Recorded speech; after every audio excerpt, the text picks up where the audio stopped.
मध्य प्रदेश उच्च शिक्षा आयोग या मध्य प्रदेश सरकार के द्वारा जो अन्याय किया जा रहा है उसके खिलाफ हम सभी लोग मिलकर आवाज उठा रहे हैं एक महाअभियान के रूप में। 3 नवंबर को भोपाल में, हाँ जी सही सुना आपने, यानी कि 3 नवंबर भोपाल यानी कि कल सारे प्रदेश भर के जो अतिथि विद्वान की उम्मीदवार है, जिनको हम कहते हैं पूर्व पंजीकृत अभ्यर्थी, इनकी भर्ती नहीं हुई है पिछले 3 वर्षों से। जैसा आप जानते हो, ये वेट कर रहे हैं किसके लिए? चॉइस फिलिंग के लिए। 2 बार हायर एजुकेशन ने कायरतापूर्ण काम किया है, यानी कि नए जो अतिथि विद्वान पूर्व पंजीकृत अभ्यर्थी है, इनके लिए चॉइस फिलिंग का नोटिफिकेशन डाला जाता है या आदेश दिया जाता है उच्च शिक्षा विभाग के द्वारा, जो बकायदा जो एमपी हायर एजुकेशन की वेबसाइट है वहां प्रदर्शित होता है। युवा इंतजार करते हैं 1 महीना, और जब समय आता है चॉइस फिलिंग का, तो आप जानते हैं कि जो हमारा हायर एजुकेशन है ये नए नए बहाने बिना किसी आदेश के करने लगता है, और वो चॉइस फिलिंग नहीं कराई जाती और पोर्टल पर लिखा जाता है कि आपकी जो चॉइस फिलिंग है उसके लिए नई समय सारणी फिर से जारी की जाएगी। तो इसी अन्याय के खिलाफ जो 2022 और 23 के बाद में नए अभ्यर्थियों को मौका नहीं मिला है एमपी हायर एजुकेशन में, तो अब हम हमारी मांग रख रख कर थक गए हैं। अब जरूरत है या समय की मांग है कि हम एक आंदोलन करके खुद अपनी मांग को हक से और लड़ाई से प्राप्त करें, है ना। तो इसीलिए सारे प्रदेश भर के साथी जो है कल 3 नवंबर को भोपाल आ रहे हैं। तो हमारा आह्वान है इस वीडियो के माध्यम से कि अगर वाकई में आप शिक्षण के क्षेत्र में रोजगार की तलाश में है या अपना भविष्य देख रहे हैं, तो एक बहुत अच्छा उसका माध्यम होता है शिक्षण में एंट्री करने का। गेस्ट फैकल्टी जो व्यवस्था बहुत समय से चली आ रही, जिसको हम एडॉक प्रोफेसर भी कहते हैं, पर प्रदेश में उनकी भी नियुक्ति नहीं की जा रही है। तो उसी के खिलाफ हम मांग को लेकर आ रहे हैं सभी लोग। तो मेरा आपसे गुजारिश है सभी लोगों से कि अधिक से अधिक संख्या में आप सभी लोग पहुंचे भोपाल। हम संगठित होकर अपनी मांग रखेंगे, और ये ना केवल पुराने अभ्यर्थियों के लिए है, क्योंकि जब पुराने अभ्यर्थियों का होगा उसी के बाद में नए अभ्यर्थियों को मौका मिल सकता है एमपी गेस्ट फैकल्टी बनने का।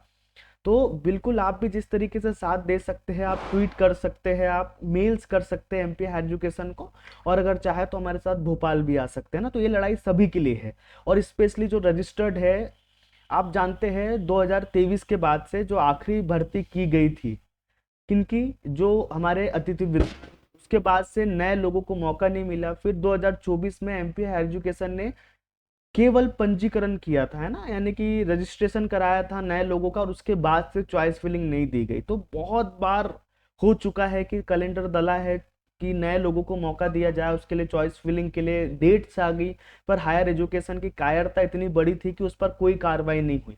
इसमें एक मुद्दा ये है कि जितने भी पुराने लोग बैठे हुए हैं वो लोग चाहते ही नहीं कि नए लोग सिस्टम में आ जाए। उनका मानना यह है कि नए लोग अगर सिस्टम में आएंगे तो उन लोगों को बाहर कर दिया जाएगा। देखिए, हमें आपसे कोई समस्या नहीं है, आप अपनी लड़ाई लड़िए। आप चाहे आपके लिए कोई भी मांग रखिए, आपको बाहर ना करने की मांग रखिए, या फिर आप जो फॉलन आउट है इस सिस्टम को आउट करने की मांग रखिए, हमको कोई समस्या नहीं। जो प्रक्रिया है, हर साल नए लोगों को मौका मिलता है, तो हम यही चाहते हैं कि जो नए लोग 23 के बाद से इंतजार कर रहे हैं उनको मौका मिलना चाहिए। दूसरी बात, आप ये कहते हैं कि अभी नई वैकेंसी भरी जा रही है एमपीपीएससी के द्वारा, नए लोगों को परीक्षा के माध्यम से भरा जा रहा है, तो आप लोगों के लिए सीट खाली नहीं है, तो आपकी भर्ती क्यों की जाए, यानी कि नए पूर्व पंजीकृत आवेदकों की है, नया रजिस्ट्रेशन क्यों किया जाए। तो भाई हमारा सवाल और जवाब इसका ये है कि देखिए, हम लोग जो मांग कर रहे हैं, हम आज से मांग नहीं कर रहे हैं ना। संविधान रोजगार के अधिकार की और समानता की बात करता है। हम लोग 2023 से इंतजार कर रहे हैं, तो हमें रोजगार 2023 में मिल जाना चाहिए था। ये जितने लोग आज मांग कर रहे हैं, तो अभी सीट भर रही है या नहीं भर रही है हमारी गलती नहीं है, या ये जो अभ्यर्थी है इनकी गलती नहीं है।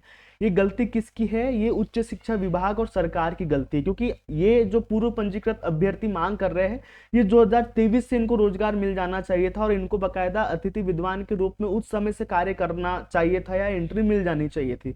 तो इसके लिए ये लोग जिम्मेदार नहीं है, ये सरकार की और उच्च शिक्षा विभाग का नकारापन है। इसकी सजा सब लोग क्यों भुगते हैं ना। तो ये मांग बिल्कुल जायज और उचित है। पुराने लोग पूरा एड़ी चोटी का जोर लगा रहे हैं कि नए लोगों को भर्ती का मौका ही नहीं मिले, जो बिल्कुल समानता के अधिकार और संविधान जो रोजगार की मूल अधिकार के रूप में आपको शक्ति देता है और बात करता है, उसके भी सख्त खिलाफ है ना। तो इस जायज मांग को लेकर सभी लोग कल यानी कि 3 नवंबर को भोपाल आ रहे हैं, और गुजारिश है कि अधिक से अधिक संख्या में आप लोग आए, क्योंकि अगर आप जागृत नहीं हुए, लोकतंत्र में आप संगठित होकर अपनी शक्ति प्रदर्शित नहीं करेंगे तो आपको आपका अधिकार नहीं मिलने वाला है। तो बिल्कुल आपको अधिक से अधिक संख्या में आना होगा और अपने हक की लड़ाई लड़ना होगा। ये जो महाअभियान चलाया जा रहा है या सत्याग्रह चलाया जा रहा है, बहुत व्यवस्थित और शांतिपूर्ण रूप से चलाया जाएगा। सभी लोग कल भोपाल में लगभग 9 बजे से लेकर 11 बजे तक पहुंचेंगे, जहां सबसे पहले सारे लोग पॉलिटेक्निक चौराहा जो है भोपाल का, वहां पहुंचेंगे। वहां के बाद से पहला जो अभियान होगा, मैं रूपरेखा बता रहा हूँ ना, तो सारे लोग कहाँ पहुंचेंगे, पॉलिटेक्निक कॉलेज जो भोपाल में है उस चौराहा पे पहुंचेंगे। इसके यहाँ से लगभग 500 मीटर है सीएम हाउस, यहाँ से जो अगली यात्रा होगी वो सीएम हाउस तक होगी। इसके बाद में सीएम हाउस के बाद सारे जो अभ्यर्थी आएंगे प्रदेश भर से, वो जाएंगे उच्च शिक्षा मंत्री के आवास पर। वहां पर उच्च शिक्षा मंत्री को ज्ञापन देने के बाद अगर वो मांग मानते हैं तो वहां से उसके बाद भी हम जाएंगे उच्च शिक्षा विभाग के ऑफिस में, और जो सतपुड़ा भवन में है, और वहाँ जो कमिश्नर है उनसे बात करेंगे, उच्च शिक्षा कमिश्नर से, वहाँ भी ज्ञापन सौंपेंगे। इसी बीच जब आप भोपाल पहुंचेंगे तभी मीडिया आएगी, और मीडिया में भी हम सब लोग जवाब देंगे। अगर इसके बाद भी जरूरत पड़ती तो जो जहांगीराबाद है वहां पे आप जानते हैं नीलम पार्क है, नीलम पार्क में एक अनिश्चितकालीन आंदोलन की शुरुआत की जाएगी। वहां टेंट से लेकर ठहरने से लेकर सबकी व्यवस्था होगी। सभी शिक्षक साथी वहां जमा होंगे, महिला शिक्षक साथी भी वहां जमा होंगे, या जो सहायक अध्यापक बोलना ज्यादा अच्छा है, जो हमारे उच्च शिक्षा विभाग के जो अतिथि विद्वान के कैंडिडेट है, ये सारे वहां जमा होंगे और मिलकर आंदोलन को आगे बढ़ाएंगे।